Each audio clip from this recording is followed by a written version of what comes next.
శ్రీ హరీష్ రావు గారు. ధన్యవాదాలు అధ్యక్ష. Before I go to budget speech ఒక చిన్న రిక్వెస్ట్ అధ్యక్ష మీతోని. ఎందుకంటే అధ్యక్ష, బడ్జెట్ అనేటువంటిది ఈ శాసనసభకు చాలా ముఖ్యమైనటువంటిది. అంటే మన శాసనసభ నిర్వహించే అతి ముఖ్యమైన కార్యక్రమాల్లో బడ్జెట్ పాసింగ్ అనేటువంటిది one of the important agenda. So నా రిక్వెస్ట్ ఏంటంటే అధ్యక్ష, కొంచెం సమయం ఇవ్వండి మాకు. నిన్న బట్టి గారి 72 పేజీల ఉపన్యాసాన్ని చాలా శ్రద్ధగా విన్నాం. ఒక 500 పేజీల పెన్ డ్రైవ్ కూడా ఇచ్చారు. నిన్న మీరు మాకు సెలవు కూడా ఇచ్చారు, బాగా ప్రిపేర్ కండి, చదువుకొని రండి అని మీరు సెలవు ఇస్తే ఆ 500 పేజీల పెన్ డ్రైవ్ చదువుకున్నాం. 72 పేజీల ప్రసంగాన్ని బాగా విన్నాం. చిన్నప్పుడు నేను లాస్ట్ దాకున్నా, నేను ఉన్నా. ఇప్పుడు నేను మాట్లాడేది గిందుకు సార్, నా అప్పీల్ అదే చెప్దాం అనుకుంటున్నా. ఎందుకంటే అధ్యక్ష, మేము స్కూల్కి పోయేటప్పుడు, కాలేజీ ఉన్నప్పుడు కూడా ఇంత శ్రద్ధగా చదివినామో లేదో కానీ ఈ తెలంగాణ రాష్ట్ర ప్రజల కోసం, ఈ రాష్ట్ర ప్రజల సంక్షేమాన్ని దృష్టిలో పెట్టుకొని బాగా ప్రిపేర్ అయ్యి వచ్చినాం అధ్యక్ష. నా రిక్వెస్ట్ ఏంటంటే, బట్టి గారు చాలా అనుభవజ్ఞులు, బాగా సమాధానం చెప్పగలిగిన శక్తివంతులు. సో మధ్య మధ్యలో ఈ మినిస్టర్స్ ఇంటరప్షన్స్ లేకుండా చూడాలని మేము సవినయంగా విజ్ఞప్తి చేస్తా ఉన్నాం. అధ్యక్ష, ప్రభుత్వానికి ఓపిక ఉండాలి శ్రీధర్ బాబు గారు, మీకు సహనశీలత ఉండాలి, ఓపిక ఉండాలి. సో అందువల్ల నేను మీతో కోరేది, చూడండి అధ్యక్ష, నేను స్టార్ట్ చేయకముందే ఇట్లా డిస్టర్బ్ చేస్తే ఎట్లా అధ్యక్ష? ఇట్లా అయితే ఎట్లా అధ్యక్ష? ఏమంటున్నా అధ్యక్ష, నేను అనేది ఒకటే అధ్యక్ష, నేను మాట్లాడిన దాంట్లో మీరు మధ్య మధ్యలో ఇంటరప్షన్ కాకుండా గౌరవనీయులు ఉప ముఖ్యమంత్రి గారు తన సమాధానంలో మీరు మాకు చెప్పండి, గట్టిగా చెప్పండి. ఎలియా మినిస్టర్ గారు మాట్లాడినా మాకు అభ్యంతరం లేదు, బట్టి గారు మాట్లాడితే అభ్యంతరం లేదు, వారి సంబంధిత మంత్రి బడ్జెట్. కానీ మిగతా మంత్రులు డిస్టర్బ్ చేసి దయచేసి, ఎందుకంటే వాళ్ళ పద్ధతులు వచ్చినప్పుడు వాళ్ళు మాట్లాడుకోమనండి, కానీ డిస్టర్బెన్స్ లేకుండా చూడాలని మిమ్మల్ని విజ్ఞప్తి చేస్తున్నారు. నథింగ్ సార్, నేను మీ సలహా సూచననే అందరం కూడా పాటించాలని కోరటానికి మీ ద్వారా అధ్యక్ష అర్థవంతమైన చర్చ జరగాలని మేము కూడా ఆశిస్తా ఉన్నాం అధ్యక్ష. వారు సీనియర్ శాసనసభ్యులు, వారు మాట్లాడే సందర్భంలో అంతా కూడా సత్యం మాట్లాడతానని ఆశిస్తాం. వాస్తవాలకు దగ్గరగా ఉండే అంశాలు మాట్లాడితే కూడా మా వాళ్ళు అందరూ హర్షిస్తారు అధ్యక్ష. మీ నిబంధనల ప్రకారం ఆ పరిధిలో మాట్లాడమనండి సార్, ఎంతసేపు అయినా మాట్లాడమనండి. We will welcome, because is input is also required. Senior శాసనసభ్యులు, డెఫినెట్లీ ఆయనకున్న అనుభవం కూడా మాకు ఉపయోగపడుతుందని ఆశిస్తా ఉన్నాం. డెఫినెట్లీ ముందుకు తీసుకెళ్లే ప్రయత్నం. కానీ మీరు కూడా క్రోడీకరించి మాట్లాడారు, ఎందుకంటే మీకు అనుభవం ఉంది కనుక దీర్ఘంగా మాట్లాడకుండా మేము చెప్పే 10 వాక్యాలు మీరు ఒక వాక్యంలో చెప్పగలిగే శక్తి ఉంది మీకు. సో ఆ విధంగా మాట్లాడితే మనం సమయం కూడా వృధా కాకుండా ఉంటుందని గౌరవ సభ్యులను కోరుతా ఉన్నాను అధ్యక్ష. శ్రీధర్ బాబు గారు అంతా తెలివితేటలైతే లేవు అధ్యక్ష. సో ఆయన చాలా తెలివికలవాడు. అది ఏం మాట్లాడాలో మరి రాసిస్తే అదನ್ನು చదివేస్తాం సపరేట్గా. అధ్యక్ష, మా ప్రసంగం ఎట్లుంటది? బట్టి గారు చెప్పిన ప్రసంగాన్ని బట్టి మా ప్రసంగం ఉంటది. ఇకపోతే అధ్యక్ష,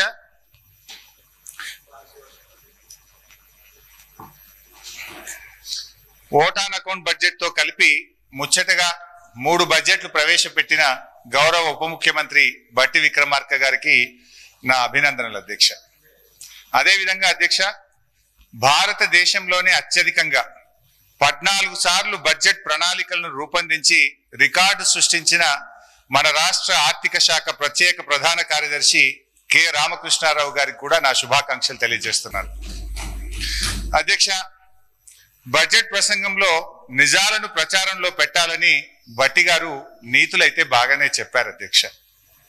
బట్టి గారు ఈ సంవత్సరం ప్రవేశపెట్టిన బడ్జెట్ గట్టి బడ్జెటా, వట్టి బడ్జెటా అనేది పరిశీలించే ముందు ఒక్కసారి గత సంవత్సరం బట్టి గారు పెట్టినటువంటి బడ్జెట్ ను ఒక్కసారి సమీక్షించుకుందాం. Before we go to this year, ఒకసారి లాస్ట్ ఇయర్ బట్టి గారు పెట్టినటువంటి బడ్జెట్ ఎలా ఉంది దాన్ని సమీక్షించుకొని నేను ఈ సంవత్సరం బడ్జెట్ లోకి వస్తాను అధ్యక్ష. వారు అప్పుడు ఏమన్నారంటే అధ్యక్ష, బట్టి గారు మీద ప్రసంగం ఉందా లాస్ట్ ఇయర్ది పంపాలి నా కాపీ, నాది మొత్తం మీ ప్రసంగంలో నుంచే నా స్పీచ్ ఉంటుంది, పంపంటే ఒక కాపీ పంపుతారు, 2 తెచ్చుకున్నా అధ్యక్ష.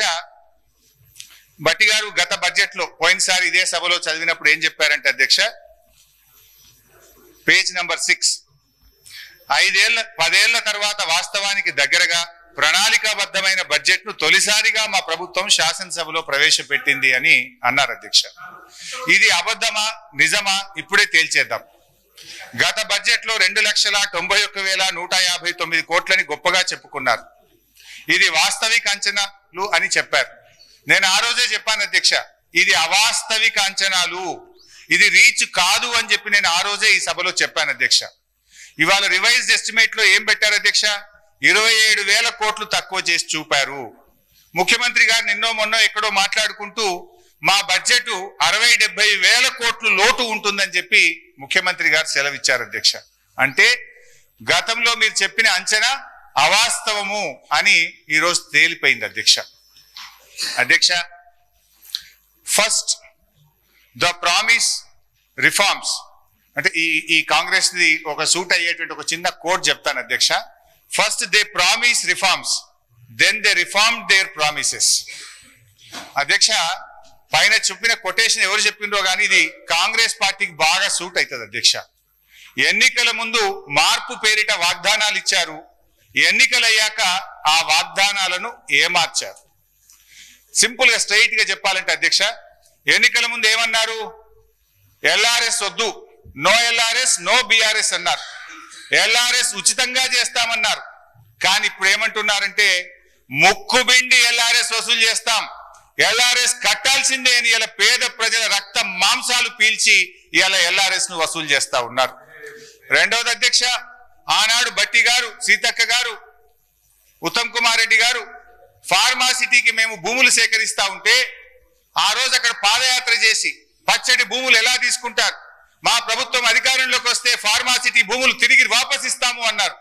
ఈ రోజు ఏమంటున్నారు అధ్యక్ష, ఇంకా 14,000 లాక్కుంటాం, ఈ 16,000 ఇచ్చుడు లేదు కానీ ఇంకా 14,000 లాక్కుంటాం అని చెప్పి బలవంతంగా ఇలా రైతుల నుంచి భూములు సేకరించి ఆ ఫార్మాసిటీ పేరును అందంగా ఫ్యూచర్ సిటీ అని చెప్పి పెట్టి ఇలా తిరిగి భూములు లాక్కుంటున్నారు అధ్యక్ష.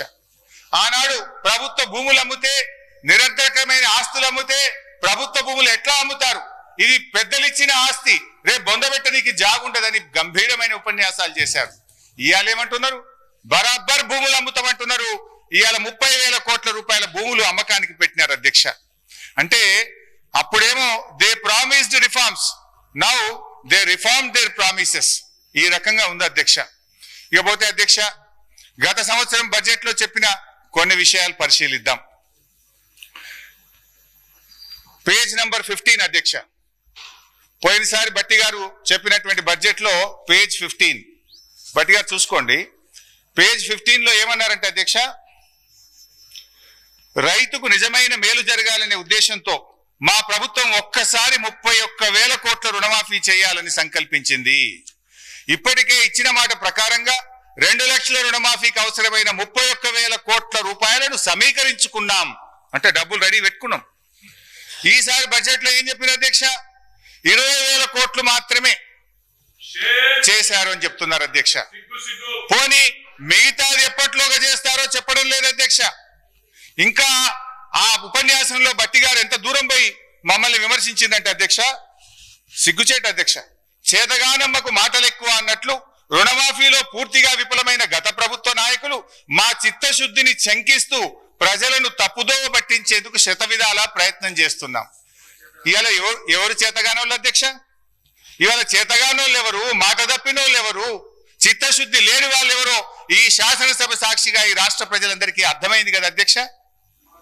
ఏమైంది 31,000 కోట్లు నిధులు సమీకరించుకున్నామని మీ ప్రసంగంలో చాలా గట్టిగా చెప్పారు కదా, ఏమైంది భట్టి గారు అని చెప్పి నేను అడుగుతా ఉన్నా.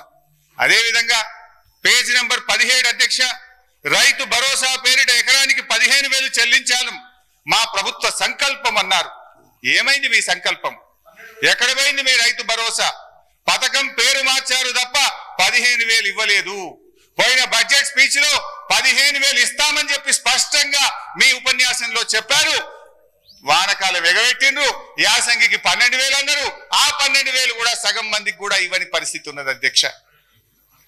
అధ్యక్ష, పేజ్ నంబర్ 27 అధ్యక్ష, పేజ్ నంబర్ 27లో బడ్జెట్ లో రైతులతో పాటు కౌలు రైతులకు గతంలో కన్నా భిన్నంగా రైతు భరోసా సాయాన్ని ఇవ్వడానికి మార్గదర్శకాలు చేసుకున్నాం.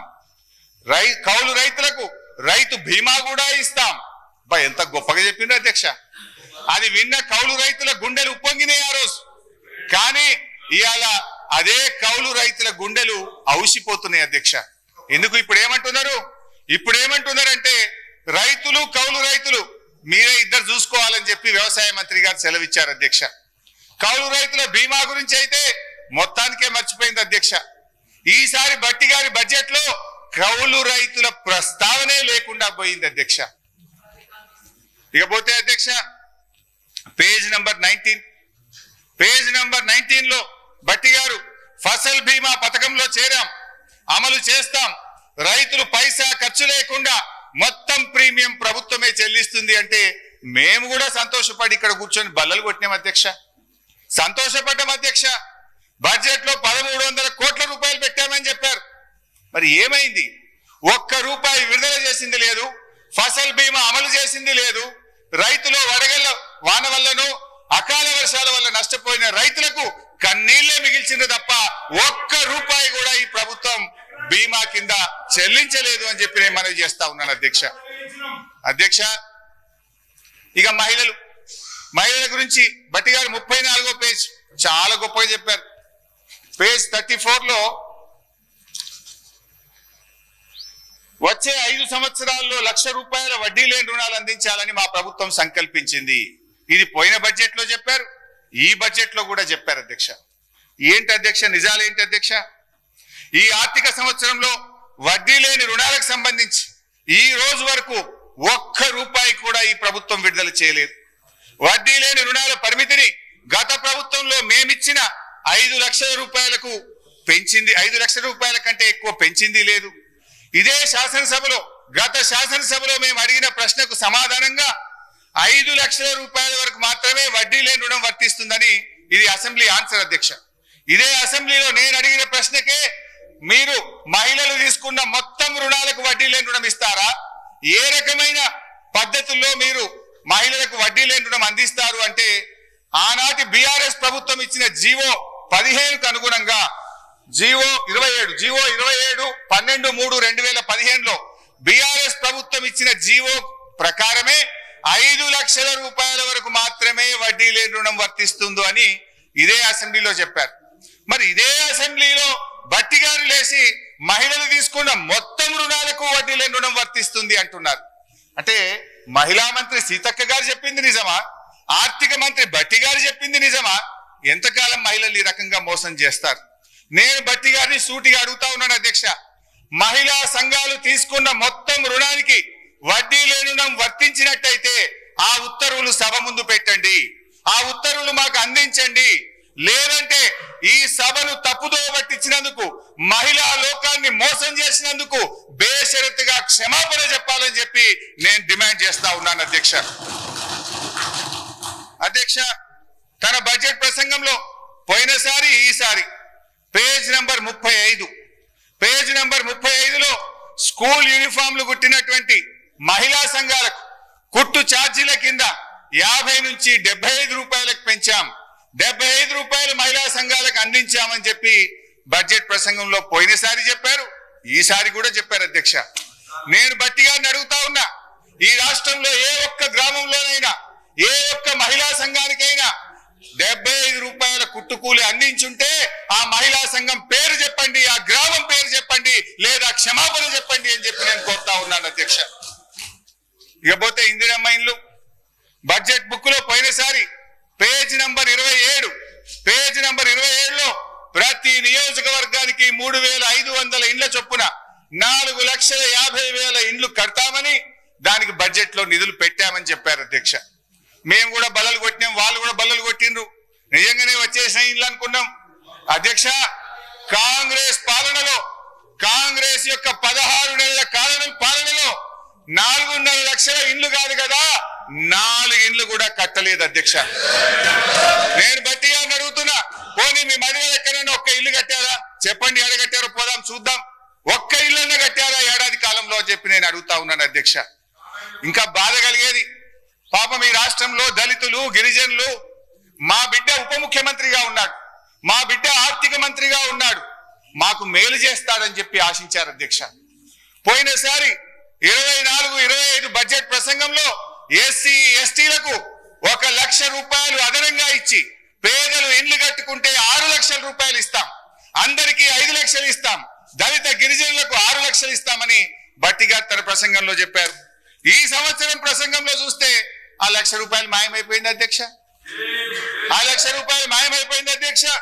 అంటే దళిత గిరిజనులను ఈ ప్రభుత్వం మోసం చేసింది, దగా చేసింది అని చెప్పి నేను ఈరోజు చెప్తా ఉన్నాను అధ్యక్ష. నేను I appeal honourable deputy CM గారు, మీరు ఒక దళిత బిడ్డగా మీరంటే మాకు ఎంతో గౌరవం. ఈ రాష్ట్రంలోని దళిత గిరిజనులకు కాంగ్రెస్ పార్టీ మేనిఫెస్టోలో చెప్పిన విధంగా పోయినసారి బడ్జెట్ ప్రసంగంలో మీరు ఇచ్చిన హామీ విధంగా 1 లక్ష రూపాయలు పెంచి ఈ రాష్ట్రంలో ఎస్సీ ఎస్టీలు ఇండ్ల నిర్మాణానికి 6 లక్షల రూపాయలు ఇవ్వాలని సవినయంగా మీ ద్వారా వారికి విజ్ఞప్తి చేస్తున్నాను అధ్యక్ష. ఐ థింక్ మీరు కూడా నా మాటతో అంగీకరిస్తారని భావిస్తున్నాను స్పీకర్ గారు. అధ్యక్ష, నిరుద్యోగులకు ఇచ్చిన వాగ్దానం ఇది పేజ్ నంబర్ 6.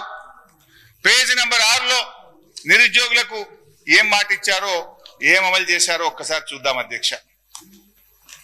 నిరుద్యోగులకు సంబంధించి ఏం చెప్పారు అధ్యక్ష? జాబ్ క్యాలెండర్ ఇస్తాం. ఏమైంది అధ్యక్ష?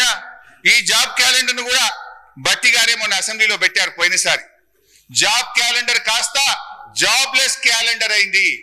ఏమైంది జాబ్ క్యాలెండర్? నిరుద్యోగ యువకులు అడిగితే ఇవాళ అశోక్ నగర్ లో వాళ్ళ వీపులు పగలగొడుతున్నటువంటి పరిస్థితి అధ్యక్ష. ఇగో ఇది అధ్యక్ష, నేను ఎక్కడ కూడా తప్పు మాట్లాడాను, ఆధారం లేకుండా మాట్లాడాను. ఇది భట్టి గారు అసెంబ్లీలో ప్రవేశపెట్టిన జాబ్ క్యాలెండర్. ఆ రోజు దీని మీద చర్చించాలని నేను ఇక్కడ నుంచి లేచి ఎంత మొత్తుకున్నా భట్టి గారు కుర్చీలో నుంచి లేచి లోపలికి వెళ్ళిపోయినరు. ఈ జాబ్ క్యాలెండర్ మీద ఆ రోజు చర్చ జరగలేదు. ఈ జాబ్ క్యాలెండర్ లో ఏముంది అధ్యక్ష? ఒక్కటన్నా అమలైందా? జాబ్ క్యాలెండర్ జాబ్లెస్ క్యాలెండర్ అయింది అధ్యక్ష. ఈ జాబ్ క్యాలెండర్ లో అక్టోబర్ 2024 గ్రూప్ 1 నోటిఫికేషన్ ఇస్తామని చెప్పారు. అక్టోబర్ 24 ట్రాన్స్కో జెన్కోలో నోటిఫికేషన్ ఇస్తామని చెప్పారు. అదే విధంగా గెజిటెడ్ ఆల్ ఇంజనీరింగ్ డిపార్ట్మెంట్స్ లో AEEల నియామకానికి అక్టోబర్ 2024లో నోటిఫికేషన్ ఇస్తామన్నారు. జనవరిలో degree and above level professional services యొక్క గెజిటెడ్ పోస్ట్ నోటిఫికేషన్ ఇస్తామన్నారు. ఫిబ్రవరి 25లో సెకండ్ DSC ఇస్తామన్నారు. ఫిబ్రవరి 25లో ఫారెస్ట్ బీట్ ఆఫీసర్ నోటిఫికేషన్ ఇస్తామన్నారు. ఇంకా చాలా ఉన్నాయి. ఒక్క నోటిఫికేషన్ అని ఇచ్చిందా అధ్యక్ష? ఒక్క నోటిఫికేషన్ అని ఇచ్చారా నేను అడుగుతా ఉన్నాను అధ్యక్ష. అదే విధంగా బడ్జెట్ బుక్ లో RRR అధ్యక్ష, RRR విషయంలో పోయినసారి బడ్జెట్ లో భట్టి గారు చెప్పారు. ఏం చెప్పారు అధ్యక్ష? మేము చాలా అద్భుతంగా RRR సాధించాం. వాస్తవానికి 2022లోనే మా ప్రభుత్వమే RRR ఉత్తర భాగానికి అనుమతులు తెచ్చింది. సరే, మీరు చెప్పారు, సంతోషం. ఏం చెప్పినారు బడ్జెట్ లో? దీని నిర్మాణానికి తగిన భూమి సేకరించడానికి ప్రయత్నం జరుగుతా ఉంది. దీనికోసం బడ్జెట్ లో 1525 కోట్ల రూపాయలు పెట్టానని భట్టి గారు చెప్పారు. నేను అడుగుతా ఉన్న, ఏడాది అయిపోయింది, మళ్ళీ బడ్జెట్ పెట్టారు. 1 రూపాయన్న చెల్లించారా? 1 ఎకరమన్న భూసేకరణ చేశారా? 1 కిలోమీటర్ అయినా రోడ్డు వేశారా? అంతా అబద్ధం అధ్యక్ష. ఇకపోతే ఇరిగేషన్ రంగంలో భట్టి గారు పేజ్ నంబర్ 62 పోయినసారి 2024-25 తన బడ్జెట్ ప్రసంగంలో ఈ ఆర్థిక సంవత్సరంలో 6 పెండింగ్ ప్రాజెక్టులను పూర్తి చేస్తాం, 6.5 లక్షల ఎకరాలకు నీళ్లు ఇస్తామన్నారు. నేను అడుగుతా ఉన్న భట్టి గారు, ఏ 6 ప్రాజెక్టులు పూర్తి చేశారో 6 ప్రాజెక్టుల పేరు చెప్పండి, ఎన్ని ఎకరాల ఆయకట్టు ఇచ్చారో వివరాలు చెప్పండి అని చెప్పి నేను మీ ద్వారా భట్టి గారిని కోరుతా ఉన్నా అధ్యక్ష. అంకెల గారడి తప్ప అమలు ఉండదా అని చెప్పి నేను మిమ్మల్ని అడుగుతా ఉన్నా అధ్యక్ష. ఇంత దారుణంగా ఉంటుందా? మీ ప్రసంగాలు, మీ బడ్జెట్ లెక్కలు చూస్తున్న ప్రజలు ఏమనుకుంటారో అనే కనీస ఆలోచన, విజ్ఞత కూడా ఉండదా అని చెప్పి నేను అడుగుతా ఉన్నాను అధ్యక్ష. బడ్జెట్ అంటే అధ్యక్ష లెక్కలు కాదు, బడ్జెట్ అంటే అంకెలు కాదు, బడ్జెట్ అంటే ఒక భరోసా, బడ్జెట్ అంటే రాష్ట్ర భవిష్యత్తు, బడ్జెట్ అంటే బ్రతుకుదెరువు, బడ్జెట్ అంటే బాధలు తీర్చాలి. కానీ వీళ్ళ బడ్జెట్ అధ్యక్ష చెప్పిన దాంట్లో ఒక్కటి కూడా అమలు చేయకుండా అంకెల గారెడితో ప్రజల్ని మాయ చేసేటువంటి ప్రయత్నం చేశారు అధ్యక్ష. అధ్యక్ష, అంకెలు చూస్తే ఆర్భాటం, పనులు చూస్తే డొల్లతనం. ఇది గత బడ్జెట్ కథ, ఇది గత బడ్జెట్ కథ. ఇక వర్ధమానానికి ఈ సంవత్సరం బడ్జెట్ లోకి వద్దాం అధ్యక్ష. ఇక ఈ సంవత్సరం బడ్జెట్ లోకి వద్దాం అధ్యక్ష. ఈ బడ్జెట్ లో బట్టి గారు పేరా నంబర్ 62 బట్టి గారు పేరా నంబర్ 62లో ఒక మాట చెప్పారు అధ్యక్ష. నది దాటేదాకా ఓడమల్లయ్య, దాటిన తర్వాత బోడమల్లయ్య అని పేరా 62లో బట్టి గారు చెప్పారు అధ్యక్ష. ఇది కాంగ్రెస్ పార్టీకి బాగా సూట్ అవుతుంది. నిజమే చెప్పారు అధ్యక్ష, నిజమే చెప్పారు అధ్యక్ష. ఓడ దాటేదాకా ఓడమల్లప్ప, ఓడ దాటినాక బోడమల్లప్ప. ఎందుకంటే అధ్యక్ష, ఎన్నికల ముందు వాగ్దానాల జాతర చేశారు, ఎన్నికలు కాగానే వాటిని పాతర వేశారు. ఇలా మహాలక్ష్మి 2500 మోసం, 4000 రూపాయల పెన్షన్, రైతు భరోసా, రుణమాఫీ, తులం బంగారం, నిరుద్యోగ భృతి, ఏడాదిలో 2 లక్షల ఉద్యోగాలు, ఉద్యోగులకు పిఆర్సీ 4 డిఏలు, ఆటో డ్రైవర్లకు 12,000, అన్ని పంటలకు బోనస్, ప్రభుత్వంలో ఆర్టీసీ విలీనం, 5 లక్షల విద్యార్థి భరోసా కార్డు. బట్టి గారు ఇప్పుడు చెప్పండి, బోడమల్లయ్య ముచ్చట ఎవరికి వర్తిస్తుందో ఒకసారి చెప్పాలని చెప్పి నేను బట్టి గారిని కోరుతా ఉన్నా అధ్యక్ష. అధ్యక్ష, ప్రస్తుత బడ్జెట్ పై కూర్చోండి పైసా ప్లీజ్. నేను మాట్లాడినాక ఉప ముఖ్యమంత్రి గారు మాట్లాడతారు. ఎన్నికల ముందు ఒక ప్రముఖ టీవీ ఛానల్ ఇంటర్వ్యూలో బట్టి గారు ఒక జర్నలిస్ట్, రాష్ట్ర ఆదాయానికి మీరు చేస్తున్న వాగ్దానాలకు మధ్య తీవ్ర అంతరం ఉంది, ఎలా అమలు చేస్తారని అడిగారు అధ్యక్ష.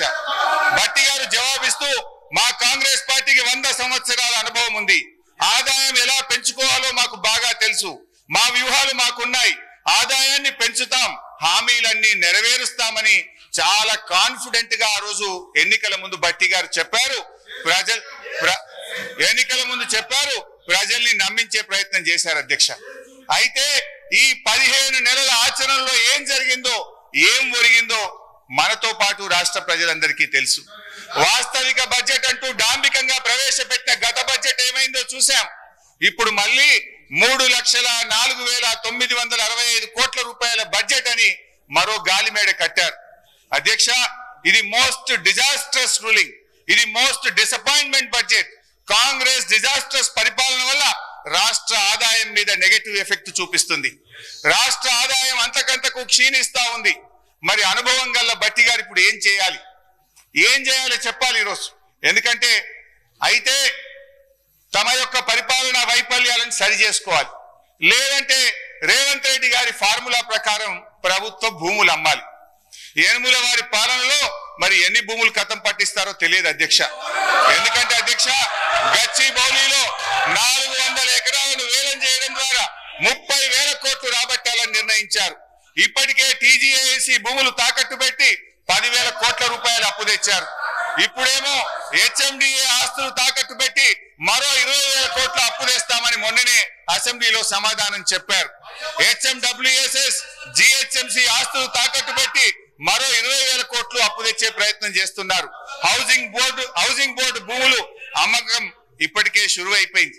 నాడేమో ప్రభుత్వ భూములు పెద్దలు ఇచ్చిన ఆస్తని, జాతి సంపదని, చచ్చిపోతే బొంద పెట్టడానికి జాగుండదని రేవంత్ రెడ్డి గారు చాలా గొప్పగా సుభాషితాలు చెప్పారు. ఇవాళనేమో అధికారంలో రాగానే బరాబర్ భూములు అమ్ముతామంటున్నారు, అమ్మకానికి నోటిఫికేషన్లు ఇవ్వడం షురు అయిపోయింది అధ్యక్ష.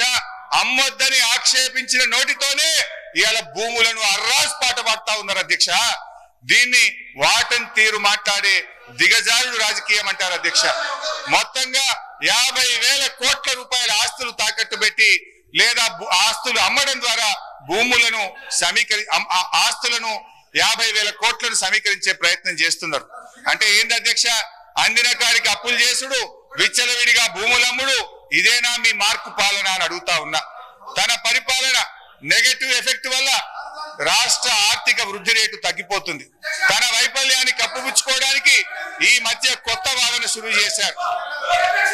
ఏంటంటే అధ్యక్ష, దేశమంతా ఆర్థిక మాంద్యం ఉందని, అందుకే ఆదాయం తగ్గిందని సెలవిస్తున్నారు అధ్యక్ష. ఒక నిమిషం వినాలి సార్, మంత్రి గారు వినండి అధ్యక్ష. కర్ణాటక, మహారాష్ట్ర, తమిళనాడు, ఆంధ్రప్రదేశ్ సహా దేశంలో ఎక్కడా కనిపించని ఆర్థిక మాంద్యం ఇవాళ తెలంగాణలో మాత్రమే ఎందుకుంది? అంతా నాకే తెలుసు, అందుకే అంతా నాకే తెలుసని ఈ ప్రభుత్వం, ఈ ముఖ్యమంత్రి గారు అహంకారంతో, అజ్ఞానంతో, అనాలోచిత నిర్ణయాల వల్ల రాష్ట్ర ఆదాయం కుంటుపడ్డది. తన వైఫల్యాన్ని కప్పుపుచ్చుకోవడానికి ఆర్థిక మాంద్యం వచ్చిందని, ప్రపంచమే స్లో డౌన్ అయిందని ప్రవచనాలు ప్రారంభించారు. ఏ రాష్ట్రానికి లేని ఆర్థిక మాంద్యం తెలంగాణకే వచ్చిందా? మీ నెగటివ్ పాలసీల వల్ల, మీ రివెంజ్ పాలిటిక్స్ వల్ల ఈ రోజు రాష్ట్ర ఆదాయం తగ్గుతా ఉన్నది. రేవంత్ గారు పాదం స్పీకర్ సార్, మీ ధన్యవాదాలు సార్. మా హరీష్ రావు గారు కూడా రిక్వెస్ట్ చేస్తున్నారు. ఒకటే సార్, ఎక్కువ ఇంటర్వ్యూ అరే మీరు చెప్పకపోతే భయపడితే ఎట్లా సార్? సార్ హరీష్ రావు గారు అమ్మకాల గురించి ఇద్దరు విషయాలు చెప్తున్నారు. నేను ఒకటే మీరు పర్మిషన్ తోని సార్ ఎట్లా ఈ రాష్ట్రాన్ని సార్ ఒక దేశ చరిత్రలో ఎక్కడ లేని విధంగా ఎన్నికల ముందు ఒక 2 మాసాల ముందు ఔటర్ రింగ్ రోడ్ అనే రోడ్డుని ఫ్యూచర్ హైదరాబాద్ డెవలప్ చేయడానికి గతంలో హైటెక్ సిటీ కట్టి ఆ తర్వాత ఇంకా కూడా ఎక్స్పెన్షన్ చేయాలంటే ఔటర్ రింగ్ రోడ్ కాంగ్రెస్ ప్రభుత్వం రాజశేఖర రెడ్డి గారు ముఖ్యమంత్రిగా ఉన్నప్పుడు ఔటర్ రింగ్ రోడ్ వేసి అక్కడే జిఎంఆర్ ఎయిర్పోర్ట్ కట్టి అక్కడనే ఫైనాన్షియల్ డిస్ట్రిక్ట్ కోకాపేట్ ఎస్సీజెడ్ తో పాటు ఇవాళ హైదరాబాద్ ఈ షేదులో బెంగళూరు తర్వాత ఉన్నదంటే Congress party P V Narasimharao expressway కలుపుకుంటూ మెట్రో వరల్డ్ క్లాస్ మెట్రో తీసుకొచ్చి హైదరాబాద్ డెవలప్ చేస్తే సార్ 2 మాసాల ముందు ఎన్నికల 2 విషయాలు చెప్తా సార్ మీకు. మన తెలంగాణ సభ్య సమాజం తలదించుకునే విధంగా ఔటర్ రింగ్ రోడ్ ని కమిషన్ కక్కుర్తు పడి 7,300 కోట్లకు రోడ్డు రంపిన ఘన చరిత్ర ఈయన సార్ వీళ్ళది. రెండోది సార్ ఎక్సైజ్ ఎప్పటివరకు సార్ ఎక్సైజ్ షాప్స్ రెస్టారెంట్ ఇంకా 3 నెలల సమయం ఉంటే 3 నెలల ముందే అప్లికేషన్ తీసుకొని నిరుద్యోగుల దగ్గర 2,000 కోట్ల రూపాయల నాన్ రిఫండబుల్ పే మీద వసూలు చేసి షాపులు కేటాయించుకొని ఎన్నికల ముందు చేసిన కథలు. ఇక భూముల అమ్మకాలు, కోకాపేట్ల యాక్షన్లు, వీళ్ళ బిరామీలు 100 కోట్ల లెక్క పడిన భూముల చరిత్ర మేము చెప్తాం, మా రిప్లై చెప్తాం. హరీష్ రావు గారు దేశంలో, రాష్ట్రంలో, మన దేశంలో కాదు ప్రపంచంలో ఎక్కడ కూడా మీ కట్టే ఓటు విలువ అధ్యక్ష ఆ కన్స్ట్రక్షన్ కాస్తే 6,500 కోట్లు.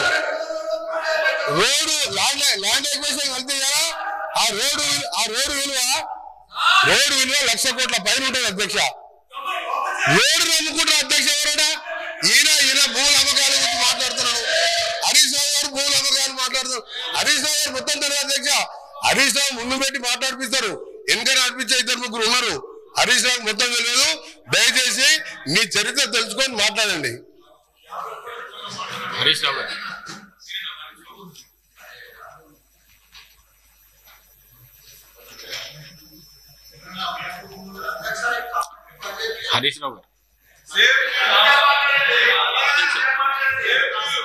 అధ్యక్ష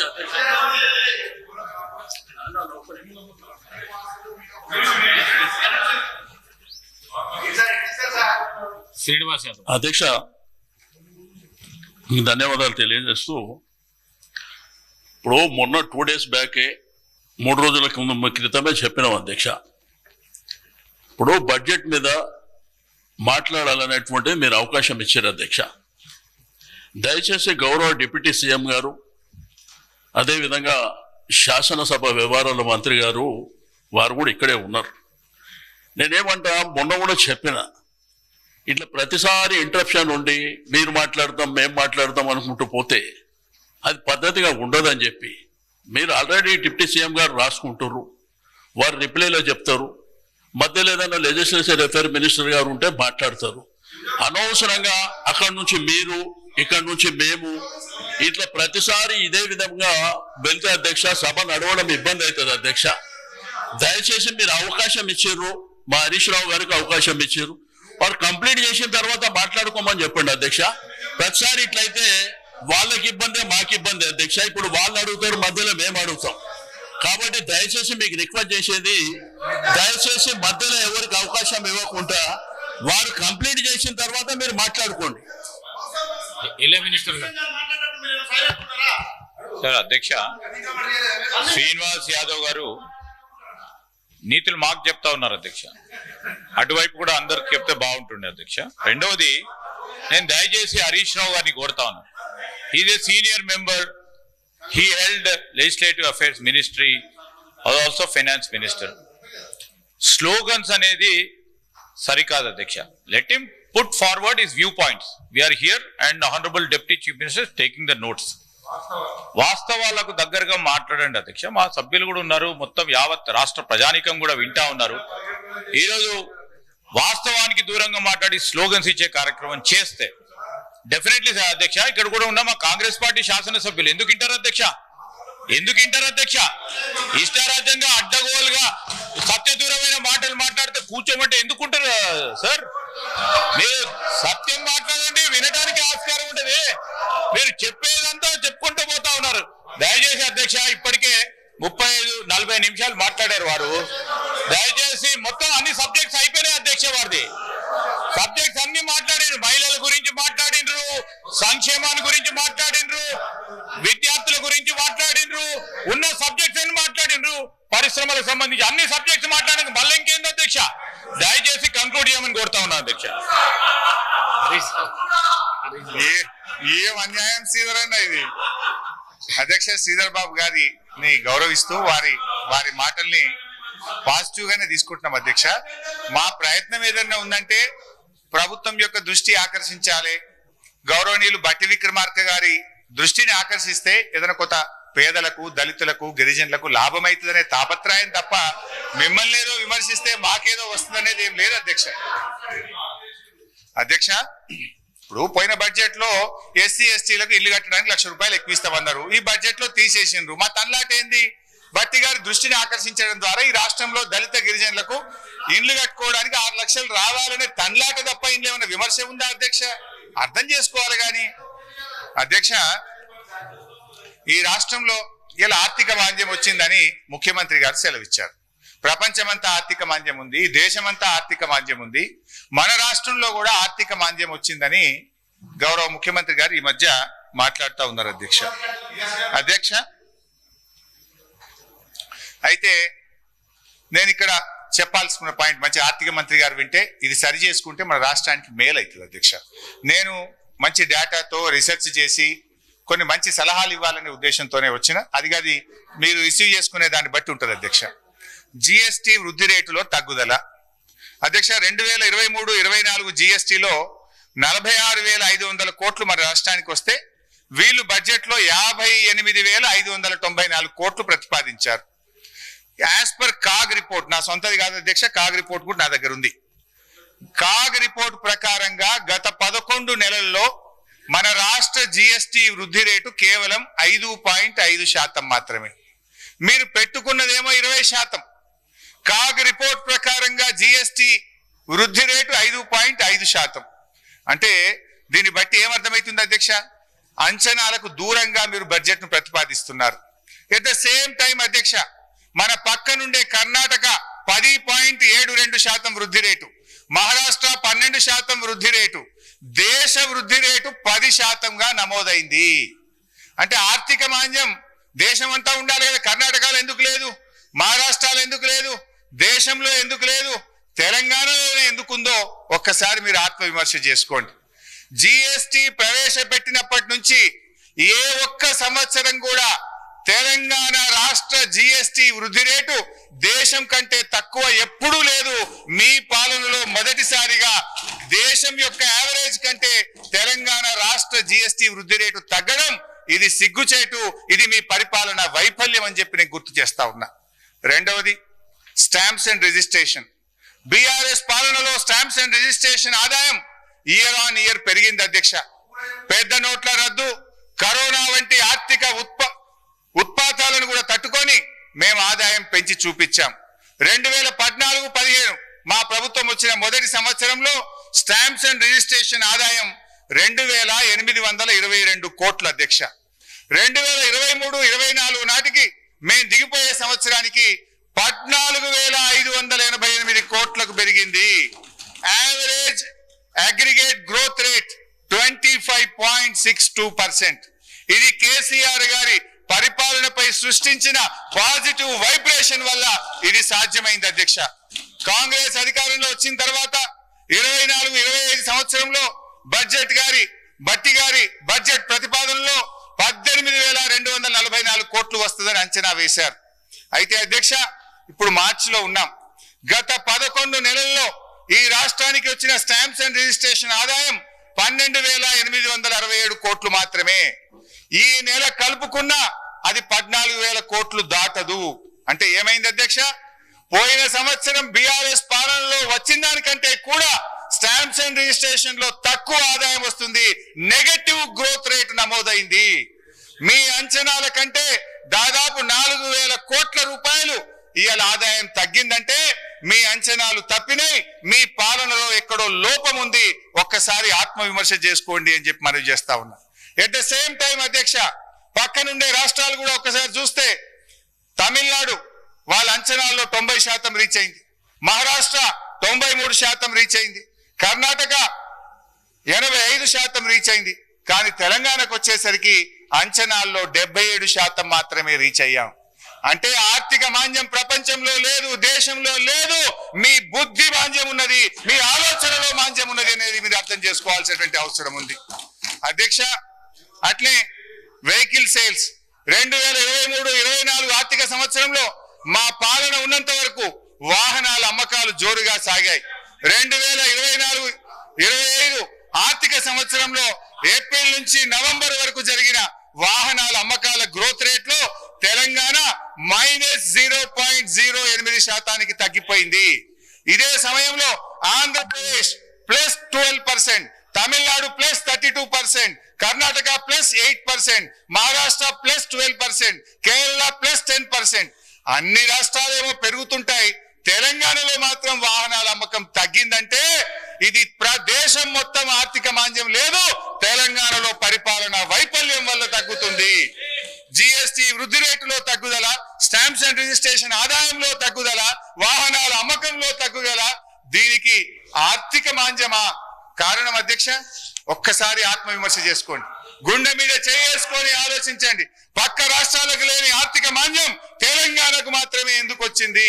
ఈ తగ్గుదలకు ఆర్థిక మాంద్యం కారణమా, పరిపాలన వైఫల్యం కారణమా? ఒక్కసారి మీరు ఆలోచించుకోండి. నేను చాలా బాధగా చెప్తున్నాను, ముఖ్యమంత్రి గారు ఇస్తున్న నినాదం Telangana rising. Where is it rising అధ్యక్ష? Where is it rising? I'm asking అధ్యక్ష. GST growth rate down, stamps and registration revenue down, vehicle sales is down. ఇది అధ్యక్ష. నేను ప్రయత్నం చేసిన అధ్యక్ష, ఏంది మేము ఉన్నప్పుడు ఎందుకు పెరిగింది, మరి కాంగ్రెస్ వచ్చినాక ఎందుకు తగ్గింది? మేము కొద్దిగా ఆలోచించే ప్రయత్నం చేసినాం, ఆర్థిక రంగ నిపుణులతో అడిగే ప్రయత్నం చేసినాం, మేధావులతో చర్చించే ప్రయత్నం చేసినాం. మేము అర్థం చేసుకునే ప్రయత్నం చేస్తే అధ్యక్ష మేము మాకు తోచినాయి. వీఆర్ సజెస్టింగ్ కరెక్షన్ చేసుకుంటే మంచిది, లేదంటే మీ ఇష్టం. మేము చెప్పడం ప్రతిపక్షంగా ఈ రాష్ట్రం మేలు గురించి చెప్పే ప్రయత్నం చేస్తున్నాం అధ్యక్ష. సో మేము ఆలోచిస్తే అధ్యక్ష, మనం రాష్ట్రం ఏర్పడ్డ తొలినాళ్లలోనే ఈ రాష్ట్ర ప్రభుత్వం, ముఖ్యమంత్రి గారు దివ్యంగా ఉన్న రాష్ట్రాన్ని దివాలా దివాలా అనే దిక్కుమాలిన ప్రచారం చేయడం వల్ల పెట్టుబడులు రాకుండా పోయినాయి. ప్రభుత్వం కొలువు తీరగానే ఫార్మాసిటీ రద్దు, ఎయిర్పోర్ట్ కు మెట్రో రైలు రద్దు అనే ప్రకటనలు చేయడం వల్ల నెగటివ్ వైబ్రేషన్స్ వచ్చినాయి. హైడ్రా పేరిట సాగించిన విధ్వంసకాండ, పేదల ఇండ్ల కూల్చివేతల వల్ల ఒక నెగటివ్ మెసేజ్ పోయింది. మూసీ ప్రక్షాళన పేరిట, బఫర్ జోన్ల పేరిట చేసిన హంగామా సృష్టించిన భయానక వాతావరణం రాష్ట్రంలో పెట్టుబడులు రాకుండా రియల్ ఎస్టేట్ రంగం పడిపోవడానికి కారణమైంది. అదేవిధంగా ఆర్ఆర్ ట్యాక్సులు, సంక్షేమ పథకాల ద్వారా గ్రామాల వైపు సాగుతున్న ద్రవ్య ప్రవాహానికి అడ్డుకట్ట వేయడం వల్ల గ్రామీణ ఆర్థిక వ్యవస్థ కూడా దెబ్బతిన్నది. రైతు బంధు ఇవ్వకపోవడం, పంటల కొనుగోలు పూర్తిగా చేయకపోవడం, పింఛన్లు పెంచకపోవడం, కేసీఆర్ గారు ఇచ్చే పెన్షన్లలో కూడా 2 నెలలు కోత పెట్టడం, నీళ్లు ఇవ్వక పంటలు ఎండగొట్టడం, చెరువుల్లో చేప పిల్లలు వదలకపోవడం, గొర్రెల పంపిణీ నిలిపివేయడం, గ్రామ పంచాయతీలకు నిధులు ఇవ్వకపోవడం, ఉద్యోగులకు పిఆర్సీ డిఏలు చెల్లించకపోవడం, రియల్ ఎస్టేట్ ప్రజల కొనుగోలు శక్తి తగ్గుతూ ఈ రాష్ట్రం యొక్క ఆర్థిక మాంద్యం వైపు అడుగులు పడతా ఉన్నాయి అధ్యక్ష.